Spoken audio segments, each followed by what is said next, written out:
ಇವತ್ತು ನಡೆಯುತ್ತಿರುವ ಪರಿಷತ್ ಚುನಾವಣೆ ತೀವ್ರ ಕುತೂಹಲ ಮೂಡಿಸಿದೆ. 7 ಸ್ಥಾನಗಳಿಗೆ 8 ಅಭ್ಯರ್ಥಿಗಳು ಕಣದಲ್ಲಿದ್ದಾರೆ. ವಿಧಾನಸೌಧದ ಮೊದಲ ಮಹಡಿಯ ಕೊಠಡಿ ಸಂಖ್ಯೆ 106ರಲ್ಲಿ 2 ಕಡೆ ಮತದಾನಕ್ಕೆ ಸಿದ್ಧತೆ ಮಾಡಿಕೊಳ್ಳಲಾಗಿದೆ. ಸಮಿತಿ ಕೊಠಡಿ ಹೊರಗೆ ಒಳಗೆ ಸಿಸಿಟಿವಿ ವ್ಯವಸ್ಥೆ ಮಾಡಲಾಗಿದೆ. ಬೆಳಗ್ಗೆ 9ರಿಂದ ಸಂಜೆ 4ರವರೆಗೆ ಮತದಾನ ನಡೆಯಲಿದೆ. 4 ಗಂಟೆಯ ನಂತರ ಮತ ಎಣಿಕೆ ಮಾಡಿ ಫಲಿತಾಂಶ ಪ್ರಕಟ ಮಾಡಲಾಗುತ್ತೆ. ಪರಿಷತ್ ಅಖಾಡದಲ್ಲಿ ಸೋಲೋದ್ಯಾರು ಗೆಲ್ಲೋದ್ಯಾರು ಅನ್ನೋದು ಇವತ್ತೇ ಗೊತ್ತಾಗುತ್ತೆ. ವಿಧಾನ ಪರಿಷತ್ ಎಲೆಕ್ಷನ್ನಲ್ಲಿ 5ನೇ ಸ್ಥಾನ ಗೆಲ್ಲೋಕೆ ಕಾಂಗ್ರೆಸ್ ಭರ್ಜರಿ ಪ್ಲಾನ್ ಮಾಡಿದೆ.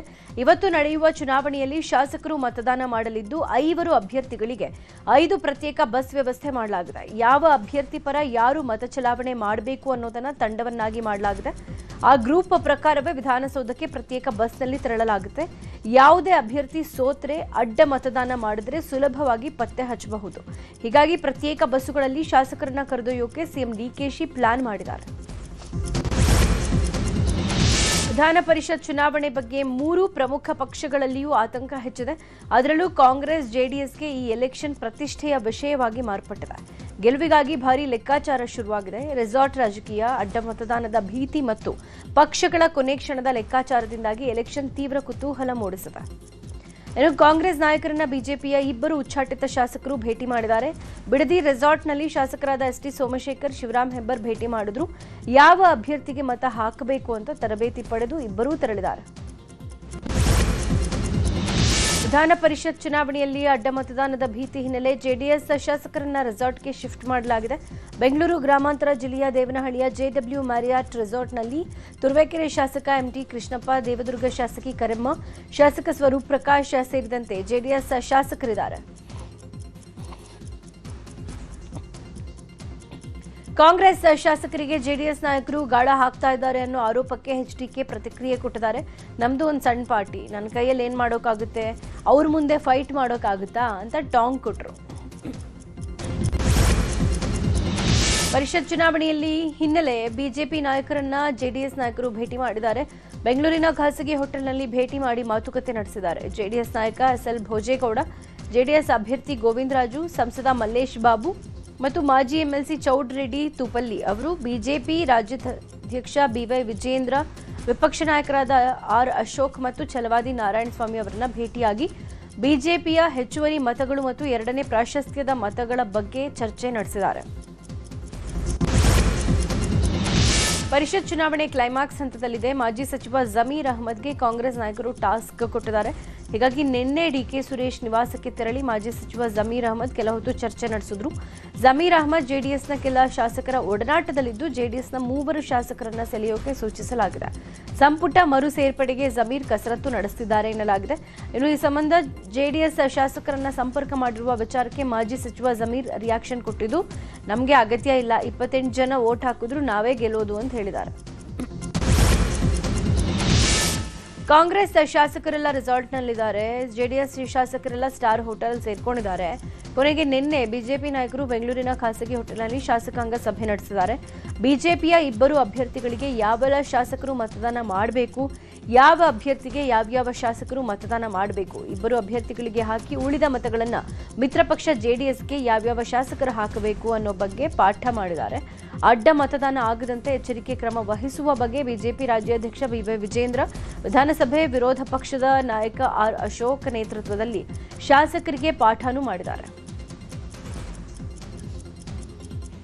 ಇನ್ನು ವಿಧಾನ ಪರಿಷತ್ ಚುನಾವಣೆ ಹಿನ್ನೆಲೆ ಇವತ್ತು ಬೆಳಗ್ಗೆ 8:30ಕ್ಕೆ ಕಚೇರಿಗೆ ಬರುವಂತೆ ಬಿಜೆಪಿ ಶಾಸಕರಿಗೆ ವಿಧಾನಸಭೆ ವಿಪಕ್ಷ ನಾಯಕ ಆರ್ ಅಶೋಕ್ ಸೂಚನೆ ಕೊಟ್ಟಿದ್ದಾರೆ. ಬಿಜೆಪಿಯ 2 ಅಭ್ಯರ್ಥಿಗಳಿಗೆ ತಲಾ 29 ಮತ ನಿಗದಿ ಮಾಡಲಾಗಿದ್ದು ವಿಧಾನಸೌಧದಲ್ಲಿರುವ ವಿಪಕ್ಷ ನಾಯಕರ ಕಚೇರಿಯಿಂದಲೇ ಬಿಜೆಪಿ ಶಾಸಕರು ಮತ ಚಲಾಯಿಸಲು ತೆರಳಿದ್ದಾರೆ. ಬಿಜೆಪಿ ಚುನಾವಣಾ ಏಜೆಂಟ್ ಆಗಿ ವಿಧಾನ ಪರಿಷತ್ ವಿಪಕ್ಷ ಮುಖ್ಯ ಸಚೇತಕ ಎನ್ ರವಿಕುಮಾರ್ ಕಾರ್ಯನಿರ್ವಹಿಸಲಿದ್ದಾರೆ. ವಿಧಾನ ಪರಿಷತ್ ಎಲೆಕ್ಷನ್ ಇರೋದ್ರಿಂದ ವಿಧಾನಸೌಧ ಸುತ್ತ 1 ಕಿಲೋಮೀಟರ್ ವ್ಯಾಪ್ತಿಯಲ್ಲಿ ನಿಷೇಧಾಜ್ಞೆ ಮಾಡಲಾಗಿದೆ. ಶಾಸಕ ಸಚಿವರು, ಸರ್ಕಾರಿ ಅಧಿಕಾರಿಗಳಿಗೆ ಮಾತ್ರ ಪ್ರವೇಶಕ್ಕೆ ಅನುಮತಿ ಕೊಡಲಾಗಿದೆ. ಹಾಗೆ ಚುನಾವಣೆಗೆ ಸಂಬಂಧಪಟ್ಟವರನ್ನ ಬಿಟ್ಟು ಬೇರೆ ಯಾರಿಗೂ ಪ್ರವೇಶ ಇಲ್ಲ. ಚುನಾವಣೆ ಬಳಿಕ ಯಾವುದೇ ಸಂಭ್ರಮಕ್ಕೂ ಅವಕಾಶ ಇಲ್ಲ. ಹಿರಿಯ ಪೊಲೀಸ್ ಅಧಿಕಾರಿಗಳ ನೇತೃತ್ವದಲ್ಲಿ ಭದ್ರತೆ ಮಾಡಿಕೊಳ್ಳಲಾಗಿದ್ದು ನಿಷೇಧಾಜ್ಞೆ ಜಾರಿ ಮಾಡಿ ಪೊಲೀಸ್ ಕಮಿಷನರ್ ಸೀಮಂತ್ ಕುಮಾರ್ ಸಿಂಗ್ ಆದೇಶ ಹೊರಡಿಸಿದ್ದಾರೆ. ಹುಬ್ಬಳ್ಳಿ ಧಾರವಾಡ ಪೂರ್ವ ಕ್ಷೇತ್ರ ಶಾಸಕ ಪ್ರಸಾದ್ ಅಭಯಗೆ ಸಚಿವ ಸ್ಥಾನ ಕೊಡೋಕೆ ಒತ್ತಾಯಿಸಿ ಇವತ್ತು ಸ್ವಾಭಿಮಾನಿ ಯಾತ್ರೆ ಕೈಗೊಳ್ಳಲಾಗಿದೆ. ಹುಬ್ಬಳ್ಳಿ ಅಂಬೇಡ್ಕರ್ ವೃತ್ತದಿಂದ ಮಿನಿ ವಿಧಾನಸೌಧದವರೆಗೂ ಬೃಹತ್ ಮೆರವಣಿಗೆ ಹಮ್ಮಿಕೊಳ್ಳಲಾಗಿದೆ. ವಿಧಾನ ಪರಿಷತ್ ಮಾಜಿ ಸದಸ್ಯ ಮೋಹನ್ ಲಿಂಬಿಕಾಯಿ ಸೇರಿ ಹಲವು ಮುಖಂಡರು ಹೋರಾಟದಲ್ಲಿ ಪಾಲ್ಗೊಳ್ಳಲಿದ್ದಾರೆ. 3 ಬಾರಿ ಶಾಸಕರಾಗಿ ಆಯ್ಕೆಯಾಗಿರೋ ಅಬ್ಬಯ್ಯಗೆ ಸಚಿವ ಸ್ಥಾನ ಕೊಡಬೇಕು ಅಂತ ಒತ್ತಾಯಿಸಲಿದ್ದಾರೆ. ದಾವಣಗೆರೆ ಹರಿಹರದ ಪಂಚಮಸಾಲಿ ಗುರುಪೀಠದ ವಚನಾನಂದ ಸ್ವಾಮೀಜಿ ಪೋಕ್ಸೋ ಕೇಸ್ ಸಂಬಂಧ ಇವತ್ತು ಮಹತ್ವದ ದಿನ ಆಗಿದೆ. ನಿರೀಕ್ಷಣಾ ಜಾಮೀನು ರದ್ದು ಕೋರಿದ ಅರ್ಜಿಯ ಆದೇಶ ಇವತ್ತು ದಾವಣಗೆರೆ ಜಿಲ್ಲಾ ಪೋಕ್ಸೋ ವಿಶೇಷ ನ್ಯಾಯಾಲಯದಲ್ಲಿ ಹೊರಬೀಳಲಿದೆ. ಪೋಕ್ಸೋ ಪ್ರಕರಣ ದಾಖಲಾಗುವ ಮುನ್ನವೇ ವಚನಾನಂದ ಶ್ರೀ ನಿರೀಕ್ಷಣಾ ಜಾಮೀನು ಪಡೆದಿದ್ರು. ಹೀಗಾಗಿ ನಿರೀಕ್ಷಣಾ ಜಾಮೀನು ರದ್ದು ಕೋರಿ ಪೊಲೀಸರು ಮನವಿ ಮಾಡಿದ್ರು. ಇವತ್ತು ಮಧ್ಯಾಹ್ನ 12 ಗಂಟೆಗೆ ಆದೇಶ ಹೊರಬೀಳಲಿದ್ದು, ನಿರೀಕ್ಷಣಾ ಜಾಮೀನು ರದ್ದಾದರೆ ವಚನಾನಂದ ಸ್ವಾಮೀಜಿಗೆ ಜೈಲು ಪಾಲಾಗುತ್ತೆ. ಉತ್ತರ ಕನ್ನಡದ ಹಳಿಯಾಳದಲ್ಲಿ ಪೊಲೀಸರ ಮೇಲೆಯೇ ರೌಡಿ ಶೀಟರೊಬ್ಬ ಕುಡಿದು ರಂಪಾಟ ಮಾಡಿದ್ದಾನೆ. ನಡು ರಸ್ತೆಯಲ್ಲೇ ರೌಡಿ ಹುಚ್ಚಾಟ ಮಾಡಿ ಪೊಲೀಸ್ ವಾಹನ ತಡೆದು ಹಲ್ಲೆಗೂ ಯತ್ನಿಸಿದ್ದಾನೆ. ಇಷ್ಟೆಲ್ಲ ದರ್ಪ ಮೆರೆದ್ರೂ ಹಳಿಯಾಳ ಪೊಲೀಸರು ಮಾತ್ರ ಏನೂ ಮಾಡೋಕ್ಕಾಗದೆ ಅಸಹಾಯಕರಾಗಿ ನಿಂತಿದ್ರು. ಪೊಲೀಸರ ನಡೆಗೆ ಸಾರ್ವಜನಿಕರು ತೀವ್ರ ಆಕ್ರೋಶ ಹೊರಹಾಕಿದ್ರು. ಇದರ ಬೆನ್ನಲ್ಲೇ ಎಸ್ಐ ಬಸವರಾಜು ಸೇರಿದಂತೆ 7 ಪೊಲೀಸ್ ಸಿಬ್ಬಂದಿಯನ್ನು ಅಮಾನತು ಮಾಡಿ ಉತ್ತರ ಕನ್ನಡ ಎಸ್ಪಿ ಆದೇಶ ಹೊರಡಿಸಿದ್ದಾರೆ. ಅಕ್ರಮವಾಗಿ ಮದ್ಯ ಮಾರಾಟ ಮಾಡ್ತಾ ಇದ್ದಿದ್ದನ್ನ ಪ್ರಶ್ನೆ ಮಾಡಿದ್ದಕ್ಕೆ ಅಬಕಾರಿ ಇಲಾಖೆಯ ಅಧಿಕಾರಿಗೆ ನಾರಾಯಣಸ್ವಾಮಿ ಎಂಬಾತ ಧಮಕಿ ಹಾಕಿದ್ದ. ಕೋಲಾರ ಜಿಲ್ಲೆ ಮಾಲೂರು ತಾಲೂಕಿನ ಕೂರಂಡಹಳ್ಳಿ ಗ್ರಾಮದಲ್ಲಿ ಘಟನೆ ನಡೆದಿತ್ತು. ಬಗ್ಗೆ ನ್ಯೂಸ್ 18 ವರದಿ ಬಿತ್ತರಿಸಿದ ಬೆನ್ನಲ್ಲೇ ಅಧಿಕಾರಿಗಳು ಅಕ್ರಮವಾಗಿ ಮದ್ಯ ಮಾರಾಟ ಮಾಡ್ತಾ ಇದ್ದ ಮಳಿಗೆ ಮೇಲೆ ದಾಳಿ ಮಾಡಿದ್ರು. ಅಬಕಾರಿ ಇಲಾಖೆ ಡಿವೈಎಸ್ಪಿ ಶ್ರೀನಿವಾಸ್ ನೇತೃತ್ವದಲ್ಲಿ 10 ಅಧಿಕಾರಿಗಳ ತಂಡ ದಾಳಿ ಮಾಡಿ ಪರಿಶೀಲನೆ ನಡೆಸಿದ್ರು. ನಂತರ ಮದ್ಯ ಮಾರಾಟವನ್ನೂ ಬಂದ್ ಮಾಡಿ ಮದ್ಯ ಮಾರಾಟ ಮಾಡದಂತೆ ಎಚ್ಚರಿಕೆ ಕೊಟ್ಟರು. ತಣ್ಣಗಾಗಿದ್ದ ಭಟ್ಕಳದಲ್ಲಿ ಮತ್ತೆ ಕೋಮು ಸಂಘರ್ಷದ ಕಿಚ್ಚು ಹೊತ್ಕೊಂಡಿದೆ. ಹಿಂದೂ ಯುವತಿ ಮುಸ್ಲಿಂ ಯುವಕ ಕಾರ್ನಲ್ಲಿ ಕಾಡಿಗೆ ಹೋಗ್ತಾ ಇದ್ರು. ಅನುಮಾನದಿಂದ ಹಿಂದೂ ಮುಖಂಡರು ಕಾರು ಅಡ್ಡಗಟ್ಟಿ ಪ್ರಶ್ನೆ ಮಾಡಿದ್ದಾರೆ. ನಂತರ ಬುದ್ಧಿ ಹೇಳುವಂತೆ ಪೊಲೀಸರಿಗೆ ಒಪ್ಪಿಸಿದ್ರು. ಆದರೆ ಪೊಲೀಸರಿಗೆ ಒಪ್ಪಿಸಿದ್ದ ಹಿಂದೂ ಮುಖಂಡರ ವಿರುದ್ಧವೇ ಈಗ ಕೇಸ್ ದಾಖಲಾಗಿದೆ. ಶ್ರೀಕಾಂತ್ ನಾಯಕ್ ಹಾಗೂ ಕುಮಾರ್ ನಾಯಕ್ ಮೇಲೆ ಪ್ರಕರಣ ದಾಖಲಾಗಿದ್ದು, ಸಿಟ್ಟಿಗೆದ್ದ ಹಿಂದೂ ಸಂಘಟನೆಗಳು ಭಟ್ಕಳ ನಗರದ ಪೊಲೀಸ್ ಠಾಣೆ ಮುಂದೆ ಪ್ರತಿಭಟನೆ ನಡೆಸಿದ್ದಾರೆ. ರೌಡಿಗಳ ನಿಗ್ರಹಕ್ಕೆ ಸಿಎಂ ಡಿಕೆಶಿ ಸೂಚನೆ ಬೆನ್ನಲ್ಲೇ ಬೆಂಗಳೂರು ಪೊಲೀಸರು ಕಾರ್ಯಪ್ರವೃತ್ತರಾಗಿದ್ದಾರೆ. ಹಲವು ರೌಡಿ ಆಸಾಮಿಗಳ ಮನೆಗಳ ಮೇಲೆ ಬ್ಯಾಡ್ರಹಳ್ಳಿ ಪೊಲೀಸರು ದಾಳಿ ನಡೆಸಿ ಪರಿಶೀಲನೆ ಮಾಡಿದ್ದಾರೆ.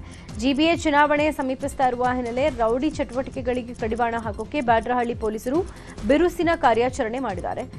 ಬ್ಯಾಡ್ರಹಳ್ಳಿ ಇನ್ಸ್ಪೆಕ್ಟರ್ ಗೋವಿಂದರಾಜು ನೇತೃತ್ವದಲ್ಲಿ ಈ ಕಾರ್ಯಾಚರಣೆ ನಡೆದಿದೆ. ಬಳ್ಳಾರಿ ಎಪಿಎಂಸಿಯಲ್ಲಿ ಹಗಲು ದರೋಡೆ ಮಾಡಲಾಗ್ತಾ ಇದೆ. ಕೃಷಿ ವ್ಯವಹಾರಕ್ಕೆ ಕಟ್ಟಡ ಬಾಡಿಗೆ ಪಡೆದು ಕಮರ್ಷಿಯಲ್ ದಂಧೆ ಶುರು ಮಾಡಿದ್ದಾರೆ. ಎಪಿಎಂಸಿ ಮಾರುಕಟ್ಟೆಯಲ್ಲಿ ಕೃಷಿ ಉತ್ಪನ್ನಗಳನ್ನು ಮಾತ್ರ ಮಾರಾಟ ಮಾಡಬೇಕು, ಅದನ್ನು ಬಿಟ್ಟು ಕೃಷಿಯೇತರ ವ್ಯವಹಾರಗಳನ್ನು ನಡೆಸದಂತೆ ನಿಯಮ ಇದೆ. ಆದರೆ ಬಳ್ಳಾರಿ ಎಪಿಎಂಸಿಯಲ್ಲಿ ಕೃಷಿ ಫಾರ್ಮ್ ಲೈಸೆನ್ಸ್ ಪಡೆದು ಅದರಲ್ಲೇ ಕಮರ್ಷಿಯಲ್ ವ್ಯವಹಾರ ನಡೆಸಿ ಕಳ್ಳಾಟ ಆಡ್ತಾ ಇದ್ದಾರೆ. ಈ ಬಗ್ಗೆ ಅಧಿಕಾರಿಗಳನ್ನ ಕೇಳಿದ್ರೆ ವಿಷಯನೇ ನಮಗೆ ಗೊತ್ತಿರಲಿಲ್ಲ, ಈ ಕ್ರಮ ಕೈಗೊಳ್ತೀವಿ ಅಂತ ಹೇಳ್ತಾ ಇದ್ದಾರೆ. ದೆಹಲಿಯ ಡಿಆರ್ಡಿಒ ಕೇಂದ್ರ ಕಚೇರಿಯಲ್ಲಿ ಉದ್ಯೋಗ ಕೊಡಿಸೋದಾಗಿ ವಂಚಿಸಿರೋ ಆರೋಪ ಕೇಳಿಬಂದಿದೆ. ರಾಯಚೂರು ಜಿಲ್ಲೆಯ ಹಲವು ಗ್ರಾಮಗಳಲ್ಲಿ ನಿರುದ್ಯೋಗಿ ಯುವಕರನ್ನ ಟಾರ್ಗೆಟ್ ಮಾಡಿ ವಂಚನೆ ಮಾಡಲಾಗಿದೆ. ಕೇಂದ್ರ ಸರ್ಕಾರದ ರಕ್ಷಣಾ ಸಂಸ್ಥೆಯೇ ನೀಡಿದೆ ಎಂಬಂತೆ fake offer letter, fake ID card ತೋರಿಸಿ ಖದೀಮರು ಕೋಟಿ ಹಣ ವಂಚನೆ ಮಾಡಿದ್ದಾರೆ. ರಾಮಲಿಂಗ ರಾಗೇರಿ, ರೇವಣ ದ್ಯಾಪುರ ಎಂಬ ಸಹೋದರರು ಕೃತ್ಯ ಎಸಗಿದ್ದು ಗುಡದನಾಳ ಗ್ರಾಮವೊಂದರಲ್ಲೇ 89 ಲಕ್ಷ ವಂಚಿಸಲಾಗಿದೆಯಂತೆ. ಓರ್ವ ಆರೋಪಿಯನ್ನ ಲಿಂಗಸಗೂರು ಪೊಲೀಸರು ಬಂಧಿಸಿದ್ದು ಮತ್ತೊಬ್ಬ ಪರಾರಿಯಾಗಿದ್ದಾನೆ. ವಾಕಿಂಗ್ ಮಾಡ್ತಾ ಇದ್ದ ಮಹಿಳೆಯ ಚಿನ್ನದ ಸರ ಕಿತ್ತು ಪರಾರಿಯಾಗಿರೋ ಘಟನೆ ಬೆಂಗಳೂರಿನ ಅಮೃತಹಳ್ಳಿಯಲ್ಲಿ ನಡೆದಿದೆ. ಇಲ್ಲಿನ ರಾಚೇನಹಳ್ಳಿ ಪಾರ್ಕ್ನಲ್ಲಿ ಸಂಜೆ ಮಹಿಳೆಯೊಬ್ಬರು ವಾಕಿಂಗ್ ಮಾಡ್ತಾ ಇದ್ರು. ಈ ವೇಳೆ ಬೈಕ್ನಲ್ಲಿ ಬಂದ ಕಿಡಿಗೇಡಿಗಳು ಮಹಿಳೆಯ ಸರ ಕಿತ್ಕೊಂಡು ಬೈಕ್ ಏರಿ ಎಸ್ಕೇಪ್ ಆಗಿದ್ದಾರೆ. ಶ್ರೀರಾಂಪುರದ ಪ್ರೇಮ ಎಂಬುವವರ ಸುಮಾರು 50 ಗ್ರಾಂ ಚಿನ್ನದ ಸರ ಕಿತ್ತು ಪರಾರಿಯಾಗಿರುವುದು. ಸ್ಥಳಕ್ಕೆ ಅಮೃತಹಳ್ಳಿ ಪೊಲೀಸರು ಭೇಟಿ ನೀಡಿ ಪರಿಶೀಲನೆ ನಡೆಸಿದ್ದಾರೆ. ರಾಜ್ಯ ಬಹುತೇಕ ಮಳೆನೇ ಇಲ್ಲದಂತಾಗಿದೆ. ಡ್ಯಾಂಗಳು, ಕೆರೆ ಕಟ್ಟೆಗಳು ಬರಿದಾಗಿವೆ.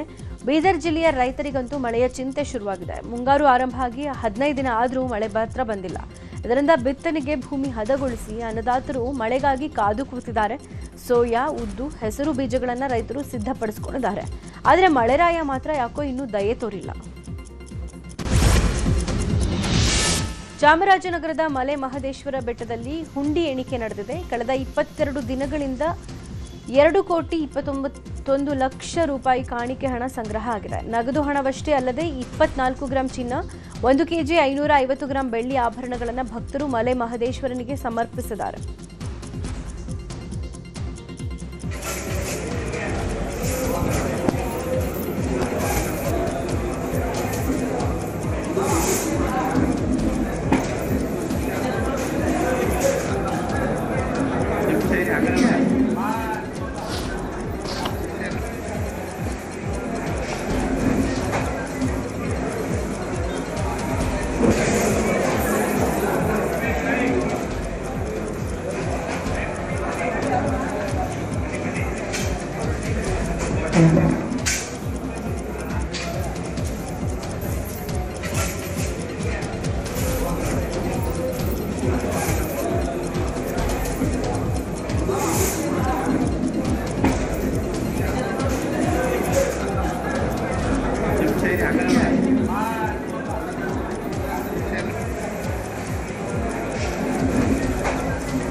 ರಾಜ್ಯದಲ್ಲಿ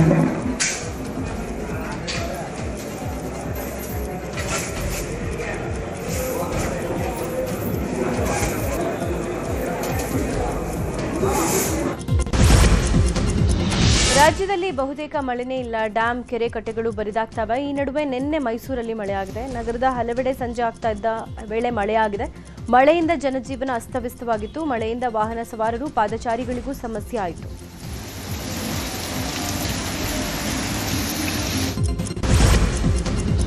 ಮೈಸೂರಿನ ಜೆಎಸ್ಎಸ್ ಲೇಔಟ್ನ 2ನೇ ಹಂತದ ಪುಟ್ಟ ಪ್ರತಿಭೆ ಪ್ರಾಂಜಲಿ ರಾಜ್ ತಮ್ಮ ಅದ್ಭುತ ಸಾಧನೆಯ ಮೂಲಕ ರಾಜ್ಯದ ಗಮನ ಸೆಳೆದಿದ್ದಾರೆ. ಕೇವಲ 2 ವರ್ಷ 8 ತಿಂಗಳ ವಯಸ್ಸಲ್ಲೇ 22 ಕನ್ನಡ ಹಾಡುಗಳನ್ನು ಹಾಡಿದ ಸಾಧನೆಗಾಗಿ ಏಷ್ಯಾ ಗ್ರ್ಯಾಂಡ್ ಮಾಸ್ಟರ್ 2026 ಪ್ರಶಸ್ತಿ ಪಡೆದ ಮೊದಲ ಬಾಲ ಪ್ರತಿಭೆ ಆಗಿದ್ದಾರೆ. ಇದರ ಜೊತೆಗೆ ಅತಿ ಹೆಚ್ಚು ಕನ್ನಡ ಹಾಡುಗಳನ್ನು ಹಾಡಿದ ಪುಟ್ಟ ಮಗು ಅನ್ನೋ ದಾಖಲೆಯೊಂದಿಗೆ ಇಂಡಿಯಾ ಬುಕ್ ಆಫ್ ರೆಕಾರ್ಡ್ಸ್ 2024ರಲ್ಲಿ ಸ್ಥಾನ ಪಡೆದು ಮತ್ತೊಂದು ಸಾಧನೆ ಮಾಡಿದ್ದಾರೆ. G7 ಶೃಂಗಸಭೆಯಲ್ಲಿ ಭಾಗವಹಿಸೋಕೆ ಫ್ರಾನ್ಸ್ಗೆ ಆಗಮಿಸಿರೋ ಟ್ರಂಪ್ ಶಾಂತಿ ಒಪ್ಪಂದದ ಬಗ್ಗೆ ಮಾತನಾಡಿದ್ದಾರೆ.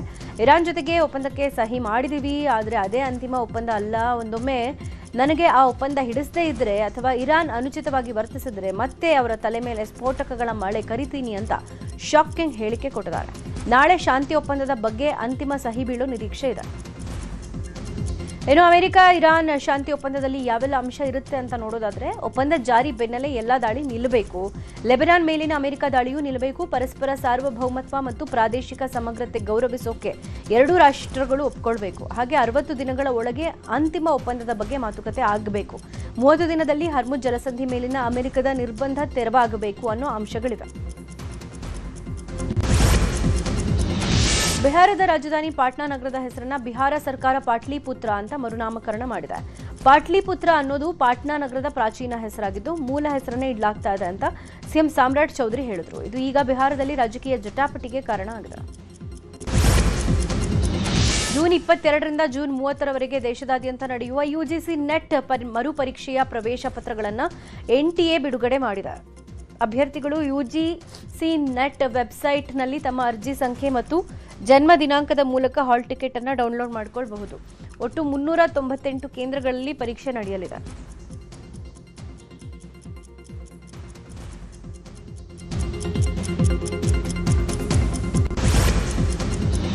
ಅಫ್ಘಾನಿಸ್ತಾನ ವಿರುದ್ಧದ 2ನೇ ಏಕದಿನ ಪಂದ್ಯದಲ್ಲಿ ಭಾರತ ಭರ್ಜರಿ ಗೆಲುವು ದಾಖಲಿಸಿದೆ. ಲಖನೌ ಏಕನಾ ಕ್ರಿಕೆಟ್ ಮೈದಾನದಲ್ಲಿ ನಡೆದ ಪಂದ್ಯದಲ್ಲಿ ಟಾಸ್ ಸೋತು ಬ್ಯಾಟಿಂಗ್ ಮಾಡಿದ ಭಾರತ ತಂಡ 49.5 ಓವರ್ಗಳಲ್ಲಿ 402 ರನ್ ಕಲೆ ಹಾಕಿತು.